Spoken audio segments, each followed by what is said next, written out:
All right, well, thank you everyone for joining us today. My presentation is about teacher factors affecting the academic achievement, advanced course enrollment in high school science and math classes, and choice of science, technology, engineering, and math college majors of students of color.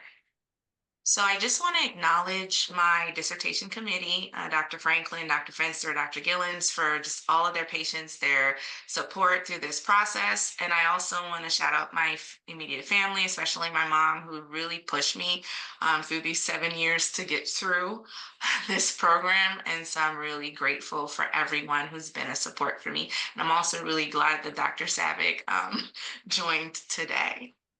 So this is just an outline of my presentation. I'll just take you through the purpose and then some of my findings and my conclusions for the project.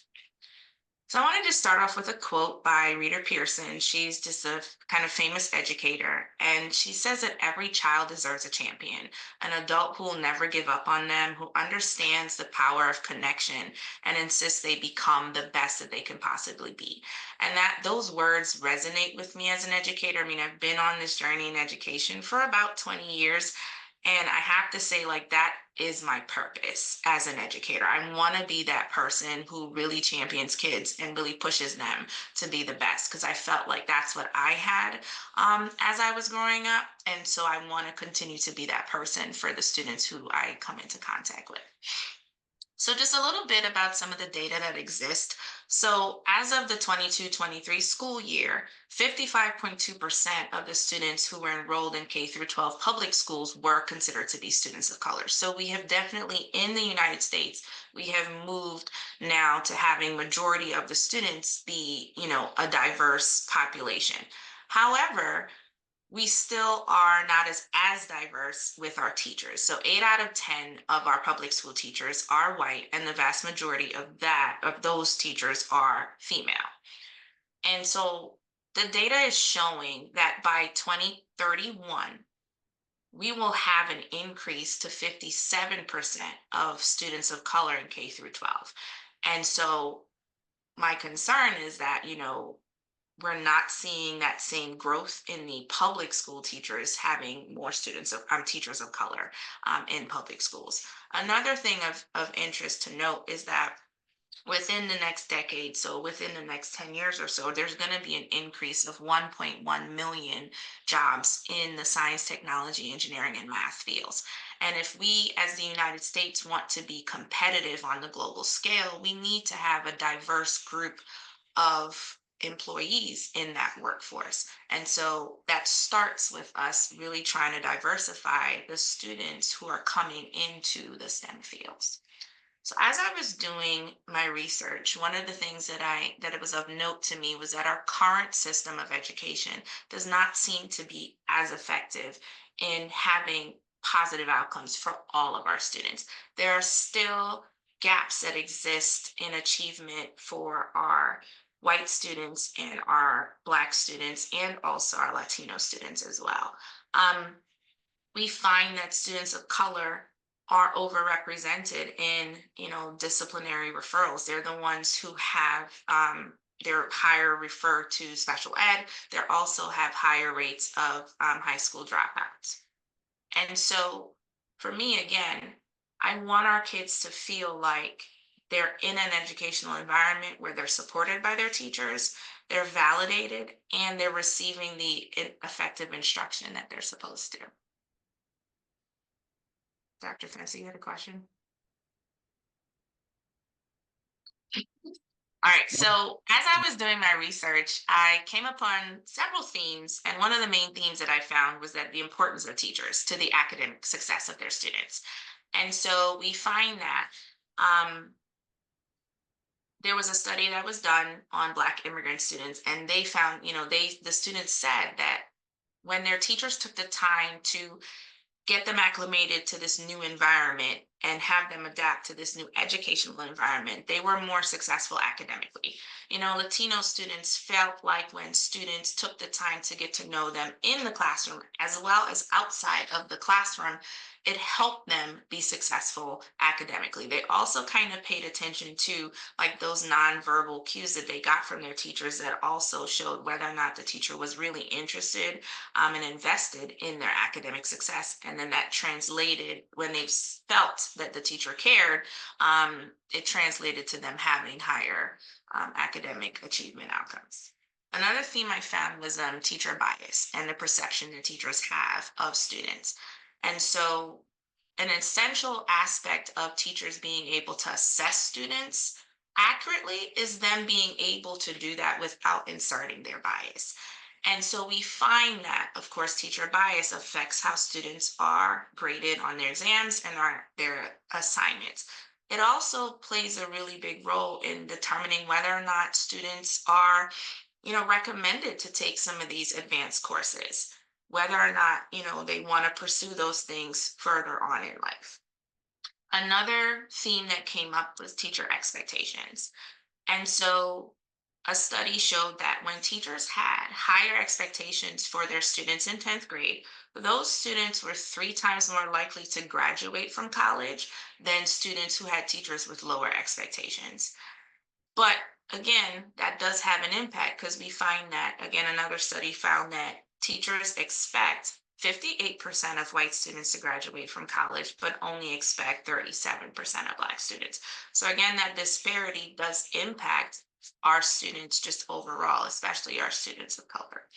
And another theme I looked at was teacher student racial congruence. So, what that means is that a teacher and a student have the same race. So, students are taught by a teacher who's of the same race as them. And so, several studies have shown that there are positive impacts to that. So, Black students who are randomly assigned to one Black teacher in elementary school in the early grades were 13% more likely to graduate from high school. Students who were taught by a teacher of the same race as them had a higher course grade than students who weren't. And so my last theme that I found looked at students being able to access advanced courses in the STEM fields and whether or not they decided to enroll in college. As I mentioned previously, we're going to have an increase of 1.1 million jobs in the STEM field, and we want to be able to have a diverse workforce for us to be able to be competitive globally. And so we need to ensure that our students, all of our students, but specifically our students of color, have access to those STEM classes and especially those advanced ones. So a study looked at the fact that Black students who were 16.2 um, percent likely to graduate with a STEM degree if they attended a school where the majority of students were students of color. However, if a Black student attended a school with majority white students, they were only 7% more likely of graduating with a STEM degree. And so again, all of these factors, race of the teacher, race of the students, and also like the population of the school, really does make a difference in the academic success of students. So I decided to frame my um, research on two theories. And so the first one was cultural capital theory, and that really looks at the impact of student teacher racial mismatch, right? And how that impacts academic achievement of students. And then the other one I looked at was critical race theory. And that really looks at how race and racism presents challenges within education. So my study and my research questions were really framed keeping these two theories in mind. So I had two research questions. The first one was how do teacher factors, and I looked at 7 factors, and we could also call them characteristics of teachers, how those 7 factors affect the enrollment of high school students of color in advanced courses. So specifically looking at whether or not they got into advanced placement, international baccalaureate classes, or whether or not they had access to, or they were able to take dual enrollment classes with college. And what their academic achievement was, so their GPA specifically in math and science classes, and then also whether or not there was an impact in whether or not these students decided to choose a STEM major as their first choice in college. And as a side of that was just really looking to see if whether or not there were racial differences between the different groups. And then my second question focused on student-teacher racial congruency and whether or not that played an impact. So whether or not a student having a teacher of the same race in ninth grade, how did that impact them throughout, whether or not they had a higher GPA, whether or not they decided to take advanced classes, or whether or not they decided to major in STEM. So I decided to do a non-experimental quantitative research study, and I utilized the large data set from the high school longitudinal study of 2009. And so that study had a variety of variables. And so I felt like that would have given me at least, enough information for me able to answer some of those questions. And I decided to analyze that data using multivariate linear regression using the SBS package. So I did, like I mentioned, these were the variables that I decided to focus on. So the 7 teacher characteristics. I also looked at teacher race, student race. And I just want to say, like, one of the challenges with using such a large data set as this was trying to figure out which factors I should focus on, because there were a lot of them. And I also wanted to see, how they were connected to what I was looking for. So it was a lot, it was a little challenging, but I felt like the 7 kind of main characteristics of teachers that I chose kind of helped me um, answer what I was looking for. And then I also included socioeconomic status and gender. And so research has shown that those 2 factors do impact students. And so while they might not have been the primary focus of my study, I wanted to make sure I included them in my model because research showed that they do have an impact. So my findings, I think not surprising, SES and gender do impact student academic achievement. And so what I found was that students from higher SES backgrounds and also female students were more likely to have higher GPAs, were more likely to take advanced courses, and were more likely to choose a STEM degree as their major. So that bore out with what previous research had shown. And also kind of understanding that these 2 factors could explain some of the differences that once I kind of included race in my model, you'll be able to see that those 2 things, SES and gender, they do explain some of the differences, and they are linked also to race. So my first set of teacher factors, I looked at the 7. So beliefs, expectations, fairness, teachers working hard, having high standards, um, and valuing and listening to students as well as encouraging. So what I found across the 7 is that teacher encouragement was the most influential, positive predictor of whether or not students had a positive academic outcome. And so, I mean, overall, I think teachers working hard kind of had the least, and teacher beliefs, they were a little bit lower, but all of them had such an impact. But teacher encouragement, like across all, in both math and science, seemed to be the thing that hit for all of the student groups. And so I'd say, like, math and science teachers who exhibit these characteristics, they will have a positive outcome. They will positively impact their students, all the way to what they decide to do in college. So the other thing I looked at was student race. So I looked at 6 different student racial characteristics. I'm sorry, student different races. And so overall, what I found was that Asian students were likelier to have higher GPAs, take more advanced courses, and more likely to choose to major in STEM. While my others, in contrast, my Black and Latino, Pacific Islander, American Indian, and multiracial students were less likely overall. And so that was something that was of interest, that I think just further research would be able to look at a little bit deeper. And I also looked at just the different teacher races. So I had 4. Unfortunately, just the study did not have any American Indian or Pacific Islander teachers. So that's why there's only 4 of those races versus the 6 for the students. And so the race of the teacher had varying effects on academic outcomes for students. So it just, wasn't any one of them seemed to have something more positive than the other.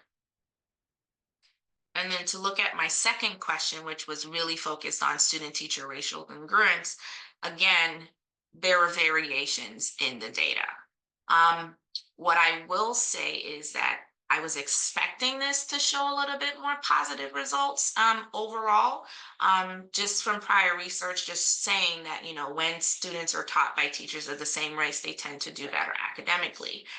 But I will say, while I was a little bit surprised by what I saw, kind of looking at the data and diving deep, what I found also was the fact that there were such low numbers of student teacher racial congruence going on. So, like for Black students, there are only, 181 like connections for math and math Black students with Black teachers.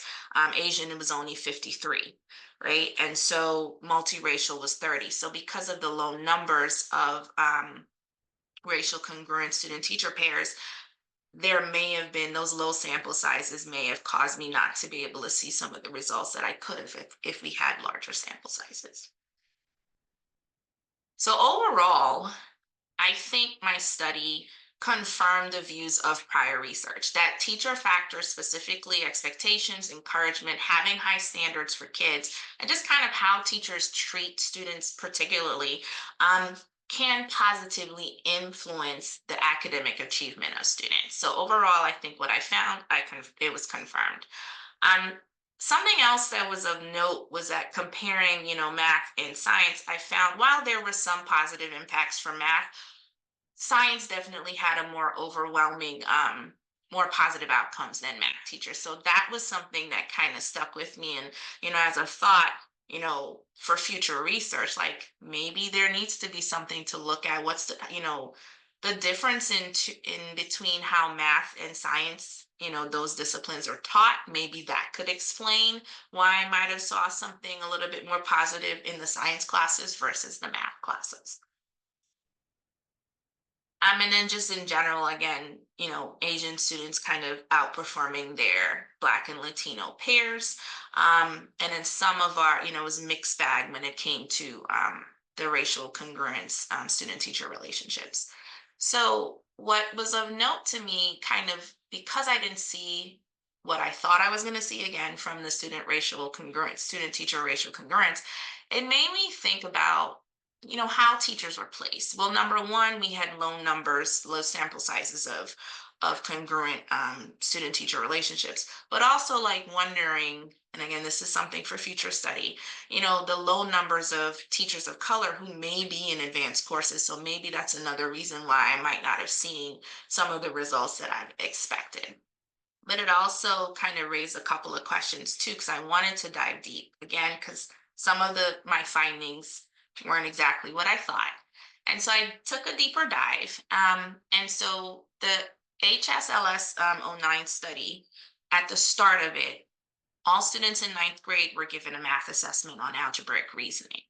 And so what I found is when I pulled up the average scores for the students, what I found were that Black and Latino students had a lower average math scores than their peers.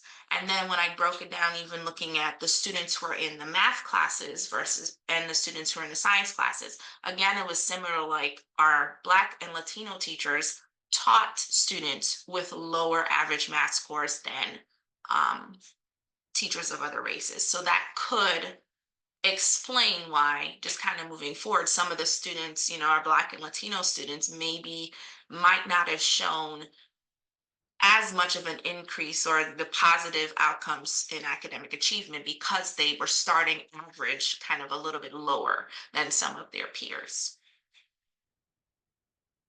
So as I mentioned, some of my limitations for the study was the fact that, I did have small sample sizes, especially for the student teacher congruent groups. And so I think that impacted some of my results. I also think what was important to note too was the fact that this study was done 15 years ago, the first set of data. And so, especially since I was looking at race, I think societal norms and attitudes towards race have changed, I think, over the last 15 years. And I think if that study was done today, we might have gotten different responses from both the students and also the teachers. And maybe, especially when it came to some of the questions, related to the relationships with teachers, I might have seen something a little bit different. And also, because I was also, again, looking at race, I felt like because of the way the survey questions were designed, they didn't really allow for a deep investigation into looking at implicit bias. And as I mentioned, bias and perception of teachers do play a role, like they impact how students are graded and assessed. And so that would have been something that I would have loved to be able to examine. And so going to that, I would say future research definitely we need to do a longitudinal study or something where we're looking at implicit bias in teacher student interactions. I would also, I think a really good idea would be taking this, because this was a really good study, but I would love to see the longitudinal effects of teacher student interactions and specifically looking at student teacher racial congruence and making sure that I have enough samples to choose from so that we really can see the power of those connections and see how teachers and students of the same race, like what the impact truly is. And also, another thing, like I mentioned, 8 out of 10 of teachers in public school are white. However, our student population is 55%, increasing to 57 within the next, decade or so.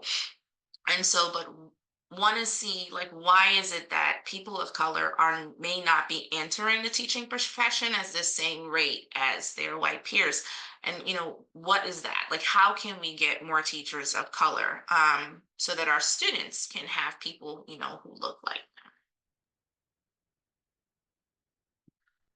them? And to end, I would say that the findings of my research underscore the need, one specifically for professional learning, to build teacher capacity. What I found, and I think my study bore this out, that teachers are really important and the characteristics that teachers have, really have an impact on how their students perform academically, and specifically for our Black, Latino, and multiracial students. So teachers need to be trained on how to work with kids appropriately. And the second thing that I found was that we need to increase the presence of teacher of color, especially in STEM classrooms. If we want to be able to have a diverse workforce in the future for the jobs that are coming, then we need to make sure that our students have teachers who can make those connections to them. If they can see it, they can see themselves in those future jobs.